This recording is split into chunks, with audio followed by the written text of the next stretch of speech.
Seko, mimi ni mwanaharakati wa haki za kibinadamu.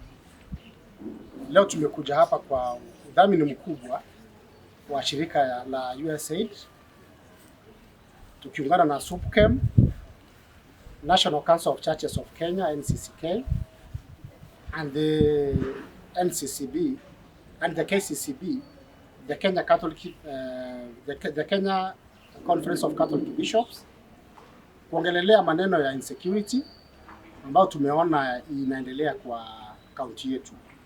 Haswa nataka kuongelelea ile shida ambayo iko pale Keroka ambayo inahusisha watu ya jimbo la Kisii na Nyamira. Sisi kama watu moja naona aibu sana wakati tukiona watu wetu wanakimbizana pale, wakiumizana, wakipigana. Na nataka niombe the National Commission on Integration and Cohesion wakuje ili waelewe ni shida gani iko pale, ili kwamba mahakama wakati wanapoamua kesi kama zile wakuwe na ufahamu wa kutosha wa zile shida ambazo ziko katika eneo la Keroka. Hatutaki kuona tena watu wetu wakikimbizana na kuuana kwa sababu ya mpaka. Kwa sababu ukiangalia katika vile Kisii County na Nyamira County iko, sisi ni watu moja. Hata kama hii mipaka ilikuja juzi, hatufai kuitumia kuuana. Watu tunafaa kuitumia kujiendelesha na kuleta hata maendeleo zaidi kwa watu wetu. Na mzee aheshimu gavana kijana. Gavana kijana aheshimu mzee. Waitana wakuje pamoja. Mwingine asijisikie eti yeye ni mkubwa kuliko mwingine. Waache pamoja, waketi kama wazee. Kama governors wenye wana lead this county and the other county. Na Mkisii, sio eti Mkisii ni mwingine. We are one brother, one sister. From the same mother tulitoka. Hii kitu yenye inaendelea, gavana wetu kama gavana Arati, mimi ninakuambia kama hauwezi kuamuka utafute mzee Nyaribo. Wacha Nyariba akuje, akutafute muongee kama wazee, kama governors. Kama muwezi kunyamashisha hii vita. Hii ni aibu kubwa mmetupea. Mimi sijaona Mkisii akipigana na Mkisii mwingine.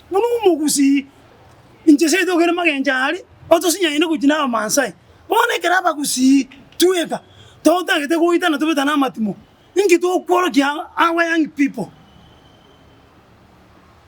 So I'm appealing to this public guard, diga, let us come together to ventu Mkisii tuarenge amu please. Ingine ya insecurity kwa upande wa wizi ambao tumeona katika siku za majuzi, watu wetu wakiuliwa katika biashara zao. Kama leo tumesikia huko Suneka kuna mtu aliuliwa kwa supermarket, watu wakatoroka na bidhaa ambazo zilikuwa kwa supermarket.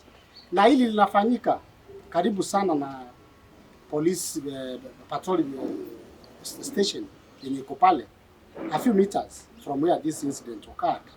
So we want to call upon Professor Kindiki to urgently address the issue of insecurity in this region, not only in these areas that I've already mentioned, but hata kule kwingine.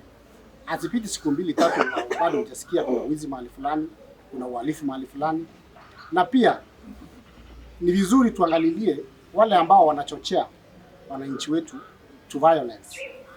Ili hao watu wakipatikana, sheria ichukue mkondo wake. Sasa ni vibaya sana wakati viongozi wetu badala ya kutuunganisha, wao ni kuchochea wananchi, wanaanza kupigana. Uchunguzi ifanywe, shirika letu la idara yetu ya polisi, the CID, wafanye kazi yao, waangalie ni kina nani hawa wanachochea wananchi mpaka wanaanza kupigana. Kwa masuala ambayo labda yangeangaliliwa kisheria.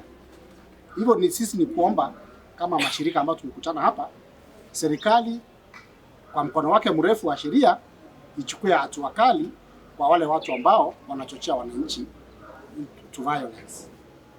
Otherwise, isipokuwa hivyo tutaona mengi na kaunti zetu mbili ama kaunti zetu mbili maneno ya insecurity itakuwa inaongezeka na ukosefu wa usalama itakuwa ni jambo ambalo sisi wote hatutafurahi.